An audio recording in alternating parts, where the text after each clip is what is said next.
আল্লাহ রাব্বুল আলামিন দুনিয়ার মধ্যে নবী রাসূল পাঠাইলাম। আমি আল্লাহ রাব্বুল আলামিন আমার বন্ধুদেরকে তোমাদের মাঝে দিলাম। আল্লাহকে প্রশ্ন করলাম, আল্লাহ কেন আপনি হক্কানি আল্লাহওয়ালা দিয়েছেন? কেন আপনি নবী রাসূল পাঠাইলেন? আমার আল্লাহ তাআলা বলেন, হে আমার বান্দা বান্দীরা, আমি আল্লাহ রাব্বুল আলামিন সলিহিন ব্যক্তি এই কারণে পাঠিয়েছি।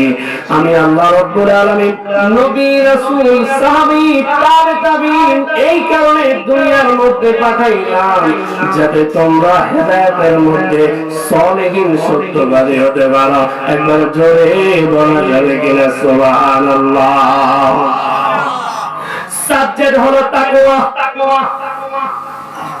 একটা মানুষ পরিবর্তন হওয়ার জন্য তাকওয়া প্রয়োজন, গুনাহ থেকে মাফ পাওয়ার জন্য, অনুশোচনা হওয়ার জন্য আল্লাহর ভয় যার অন্তরে থাকবে, ওই ব্যক্তি গুনাহ থেকে মুক্তি আল্লাহ প্রিয় বান্দা হয়ে যাবে। কথা বলেন ঠিক কিনা?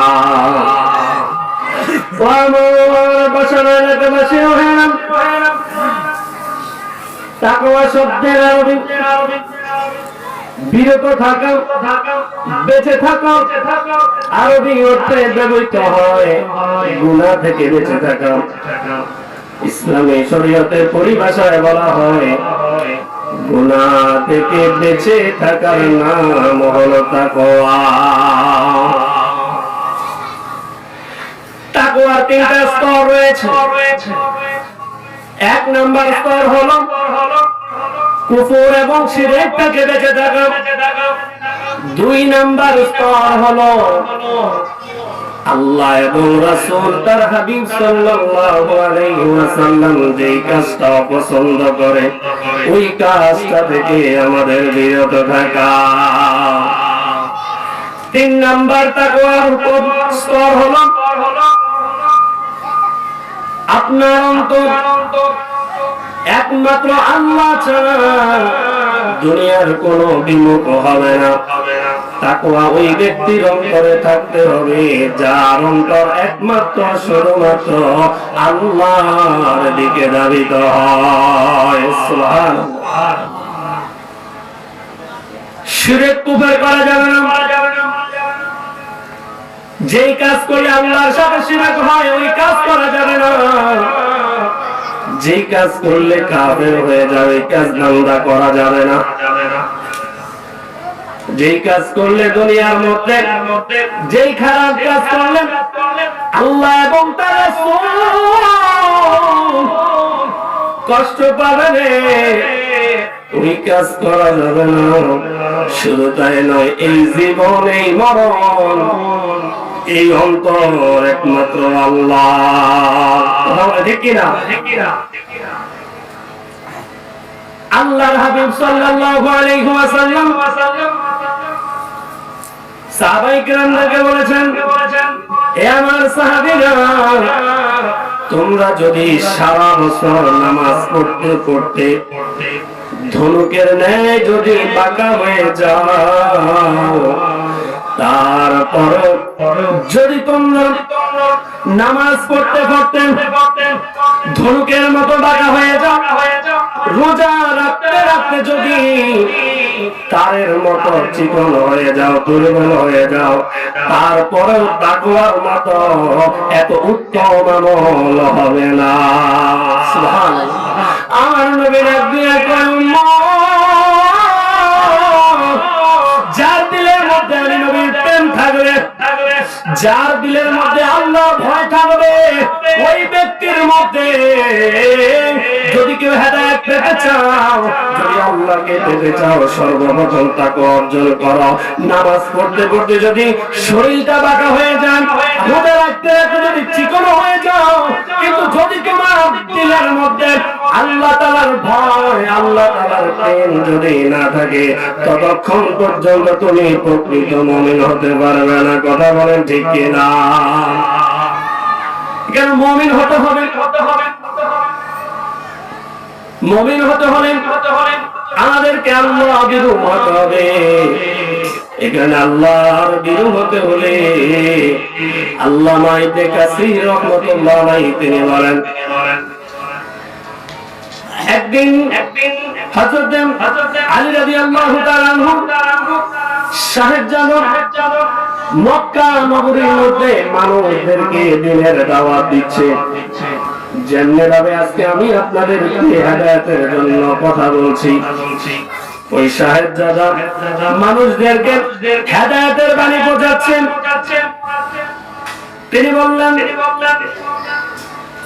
ইসলামের মধ্যে কোন জিনিস দিনকে রক্ষা করে আর কোন জিনিস দিনকে ধ্বংস করে দেয়। আলী রাদিয়াল্লাহু তাআলা বংশের ওই শাহজাদা বলছেন ইসলামের মধ্যে তাকওয়া হলো দিনকে রক্ষা করে আর লোভ হলো দিনকে ধ্বংস করে দেয়।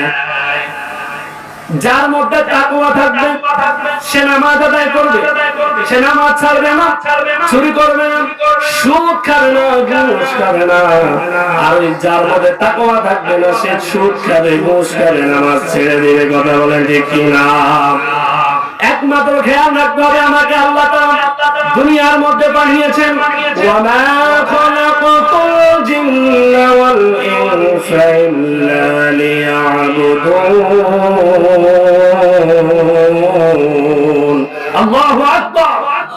আল্লাহ পাক রব্বুল আলামিন মানুষ এবং জিন জাতিকে আল্লাহর ইবাদতের জন্য পাঠিয়েছে, দুনিয়ার মধ্যে আল্লাহর ভয় পাওয়ার জন্য এবং আল্লাহকে পাওয়ার জন্য তাকওয়া অর্জন করতে হবে। এই কারণে তাকওয়া আমাদের অন্তরের মধ্যে রাখতে হবে।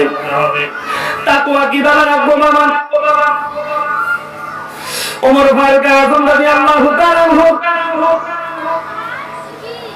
সন্তান ইবনে ওমর তিনি একদিন পাহাড়ের রাস্তা দিয়ে হেঁটে যাচ্ছেন।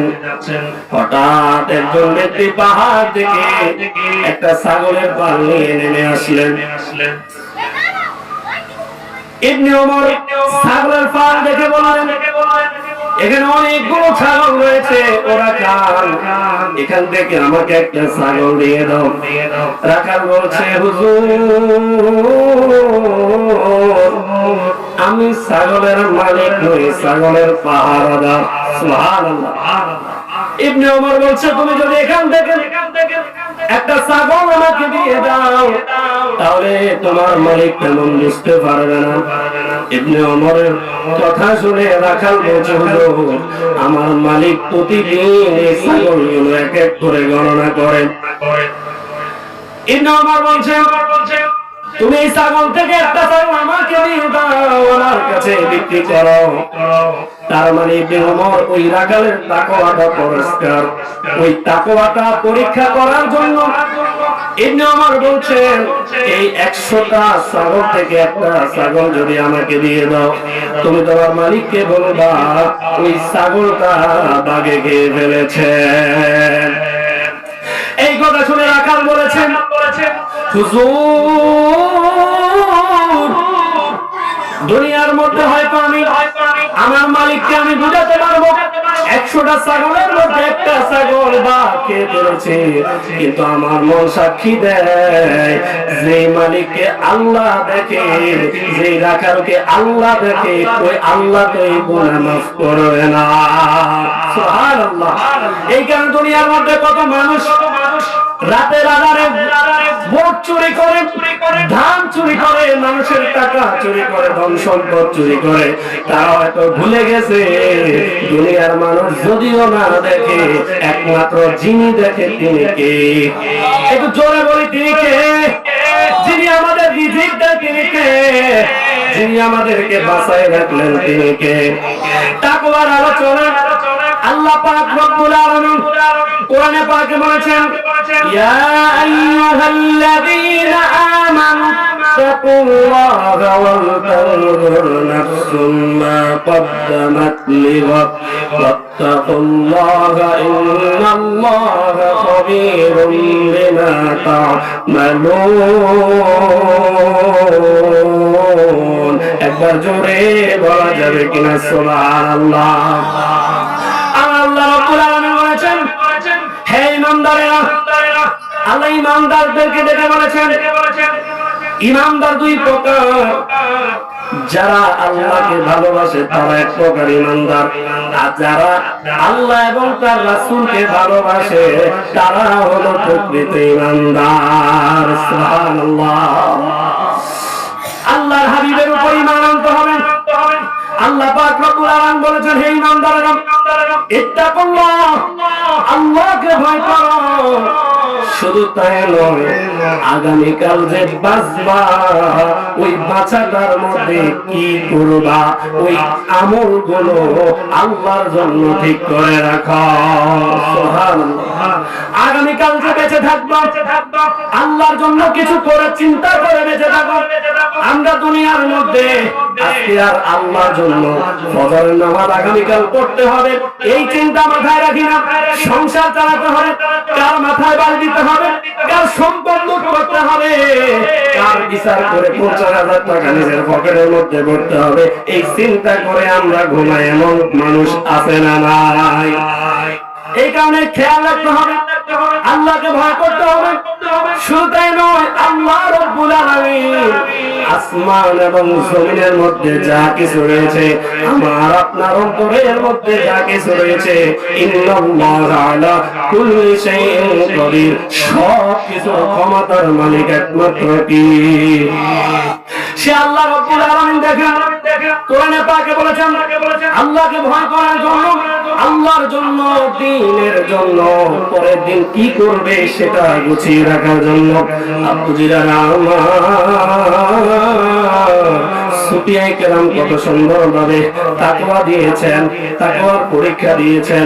যারা আল্লাহওয়ালা হয়েছে তারা এমনি এমনি আল্লাহ হয় না, তারা এমনি এমনি আল্লাহ বলা হয় না। আল্লাহ পাক রব্বুল আলামিন বলেছেন, যারা তোমাদের সমাজের মধ্যে আল্লাহওয়ালা থাকবে তাদের সান্নিধ্যে, সত্যবাদীদের সান্নিধ্যে যাও। আল্লাহ রব্বুল আলামিন কোরআনে পাকে বলেছেন, ইন্না রাহমাতাল্লাহি করিবুম মিনাল মুহসিনিন, নিশ্চয় আল্লাহ তাআলার রহমত আল্লাহর নিকট বান্দাদের নিকট রয়েছে। এই কারণে আল্লাহওয়ালাদের সোহবতে থাকতে হবে। আল্লামা শিরিন রহমাতুল্লাহ আলাইহি তিনি একদিন 40 পাত্র ঘি ক্রয় করলেন। তার ওই ক্রয়ের মধ্যে, ব্যবসায়ের মধ্যে কাজের লোক বলছে, হুজুর একটা পাত্রের মধ্যে একটা ইঁদুর পাওয়া গেছে, কিন্তু কোন পাত্রের মধ্যে থেকে পাওয়া গেছে আমি জানি না। তখন আল্লামা শিরিন রহমাতুল্লাহ আলাইহি বলছে, যেহেতু সন্দেহ রয়েছে এই খাবার মানুষকে খাওয়ানো যাবে না। আল্লামা শিরিন রহমাতুল্লাহ আলাইহি আল্লাহকে ভয় করে, তাকওয়া অর্জন করে পুরো খাবারগুলো পশু পাখিকে দিয়ে দিয়েছে। একবার জোরে বলা যাবে কিনা সুবহানাল্লাহ। আব্দুল্লাহ ইবনে মুবারক রাহমাতুল্লাহ আলাইহি তার মধ্যে কেমন তাকওয়া ছিল, কেমন আল্লাহর ভয় ছিল। তিনি বলছেন, তিনি একদিন সিরিয়ার মধ্যে পরীক্ষা দিতে গেলেন, হাদিস লিখতে গেলেন। হাদিস লেখা অবস্থায় লিখতে লিখতে হঠাৎ কলমের কালি শেষ হয়ে গেল। তার একজন মুসলমান ভাই থেকে কলম হাওলাত নিলেন, কলম দিয়ে লেখা শেষ করে পকেটে করে নিয়ে আসলেন। নিয়ে আসার পরে মরুভূমির পথের মধ্যে যখন তিনি স্মরণ হয়ে গেল তার ওই অমুক ভাইয়ের জিনিসগুলো তিনি নিয়ে আসলেন, সাথে সাথে যত মাল তিনি চলে গিয়েছে, আবার তার ভাইয়ের সেই কলমটা ফিরিয়ে দেওয়ার জন্য তার কাছে চলে গেছে। একবার জোরে বলা যাবে কিনা সুবহানাল্লাহ। এটাই তো হলো তাকওয়া। কথা বলেন, এর নাম হলো তাকওয়া। অন্তরের মধ্যে তাকওয়া থাকতে হবে। দুনিয়ার মধ্যে আপনি গুনাহ করবেন, আবার গুনার সাথে সাথে আল্লাহকে ডাকবেন, আল্লাহর ভয় অন্তর রাখবেন। কারণ আল্লাহ তাআলা বলেছেন, ইন্না আযাবি লাশাদীদ, নিশ্চয়ই আল্লাহ তাআলার আযাব হচ্ছে সত্য। কথা বলেন ঠিক কিনা? ইয়া মুহাম্মদ মুস্তাফা নবী সাল্লি আলা, ইয়া মুহাম্মদ মুস্তাফা নবী সাল্লি আলা, আমার শাফায়াতের কান্ডারি, শাফায়াতের কান্ডারি রাসূলুল্লাহ, ইয়া মুহাম্মদ মুস্তাফা নবী সাল্লি আলা, ইয়া মুহাম্মদ মুস্তাফা নবী সাল্লি আলা, খোদার পাক নূরে তুইয়ার চিনি গায়বের বাণী, যার মুখে শুনি সুবহানাল্লাহ खुदा हुई पाक नूरे तो यारो जीनी गायबेर पानी जब मुखे सुनी और दूसरे तुम माबूद नहीं एक अल्लाह या मोहम्मद मुस्तफा नबी सल्ले अला या मोहम्मद मुस्तफा नबी सल्ले अला अल्लाहुम्मा सल्ली व सल्लिम व बारिक अलैहि আজকের আমার সাবজেক্ট ছিল তাকওয়া আল্লাহ রাব্বুল আলামিন আমাদেরকে যেন রাতে রাদারে দিনে দুপুরে আল্লাহর ভয় অন্তরে রেখে গুনাহ থেকে ফিরে আসার তৌফিক দান করুন।